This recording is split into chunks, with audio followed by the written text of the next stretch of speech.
So, in addition to classic interviews I've done, I also wrote a lot of reviews for the show.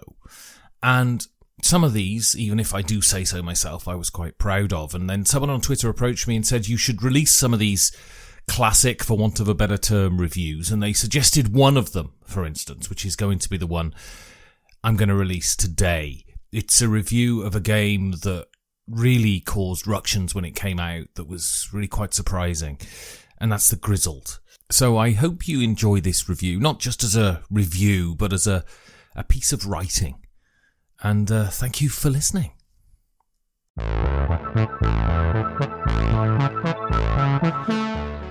From the kitchen of the cabin, it's the 5 Games for Doomsday review. The Grizzled. Who are we? It's getting more difficult to know. I grew up in a time of surety, a time of peace. There was a stability, but more than that, there was a faith in who we were and what we were doing. There were people standing opposite us, and yes, they had different views from us. They had different ideas on how wealth should be divided, different ideas on what children should be taught, different ideas on who should run the country. But at the same time, they were members of our families. They were sometimes our friends, and they were certainly people we drank in the pub with. What they weren't were monsters. It feels as if this stability has evaporated. It seems that we're all terrified and that we're acting accordingly. Whether it be vast wealth, inequality, or internet echo chambers, we feel fragmented and walled off from each other. There are no longer those that disagree with us. There be dragons, fang-toothed monsters who want to eat our babies. We don't discuss, we shriek, and every shriek divides us further. Every rattle of the keyboard takes us farther away from understanding. It feels as if the mirror of society has been dropped, and we're drowning in the resultant bad luck. Fear predominates, and anger comes scurrying after. And so I ask the question again, who are we? This is the purpose of art, to tell us about ourselves and to remind us that we are animals of the same species. We are motivated by the same things, and few, if any of us, like eating babies. This is what art does. It brings us together. It portrays those things that are core to us. They scream through the history books and the plays. These great men and women of dusty ancient times, they felt like we feel. They cried like we cry, and they grieved like we grieve. This is why Aeschylus, Rumi, Shakespeare and Mantell resonate so strongly.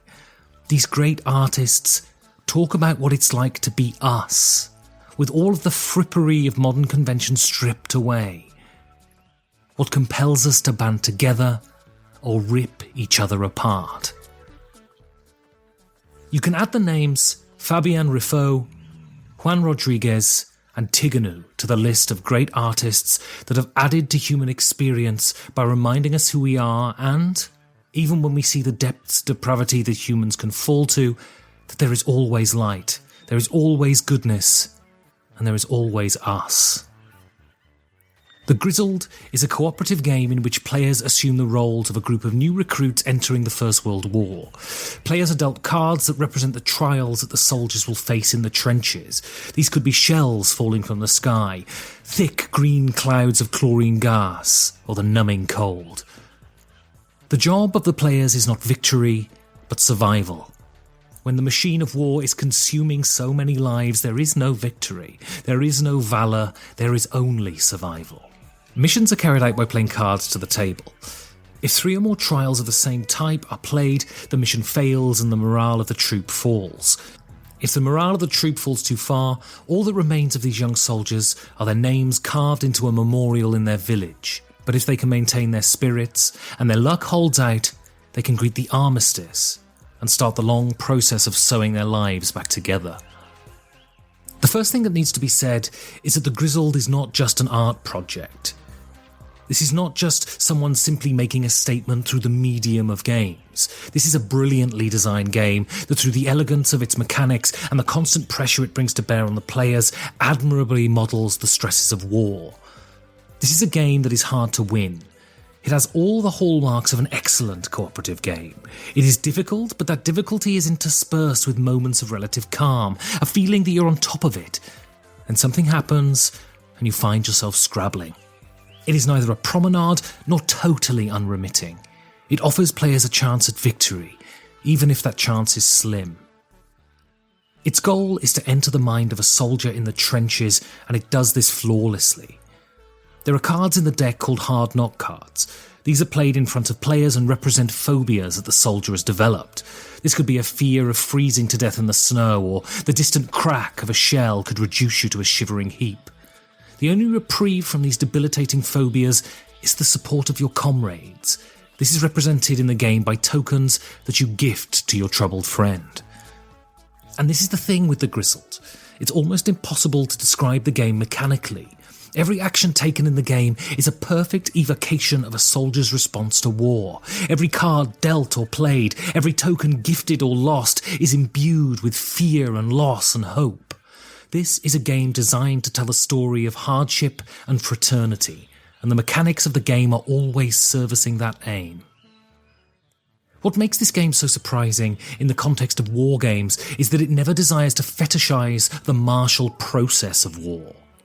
This is not the game of the general or the squadron commander. Soldiers are not just wooden blocks to be manipulated or sacrificed. This is a game of the common soldier, who has almost no power over whether they live or die. This is a game of horror and companionship. It's not a game of control. Neither is it a scabrous satire of bungling politicians and overweening field marshals. There's no anger in the game, only pity, compassion and friendship. There is much more Wilfred Owen here than Siegfried Sassoon. As Wilfred Owen said, "My subject is war and the pity of war. The poetry is in the pity." The central concern of this game is the pity of war. There is no room for patriotic chest beating. There is no corner of a foreign field that is forever England. There are young men, the constant threat of death, and the empathy that compels us to understand them. This game wants us to travel with them and through empathy understand what they went through. Empathy is central to art and central to the human experience. We are animals that are predisposed to empathy, and even though we have grown up differently, have experienced different things, we can understand the pain of others. We can understand what they have been through, because if we can't, then what's the point? Every facet of this game feeds into this central goal, from the relentless gameplay to the evocation of the soldiers whose lives the players assume. No space is left untouched. The inside of the box has a draft notice on the bottom and a dove of peace gliding through a crystal sky on the inside of the lid. Death and peace staring at each other through the dark of a box. On the front of the rulebook is a picture of the grizzled men of the title, haggard, dirty men staring at us with haunted eyes, huddled together, the support of their friends the only thing keeping their frayed spirits together. This is mirrored on the backside of the rulebook with a picture of fresh-faced boys, all casual leaning, cheeky grins and sparkling eyes, chests bursting with pride that they have just enlisted in the army, eager to earn victory and renown, completely unaware that in a few short months they will become the ghouls that grace the front of the book. This is a game that wants to tell us something. It wants to tell us that no matter how barbarous the times, no matter that we are separated by nationality, by colour, by political affiliation, these separations are fictitious. If we can understand these unfortunate men in this extreme condition, we can understand anyone, and we can radiate this understanding throughout the world. We share a common humanity, and no matter what depredation we are under, goodness and companionship can flourish.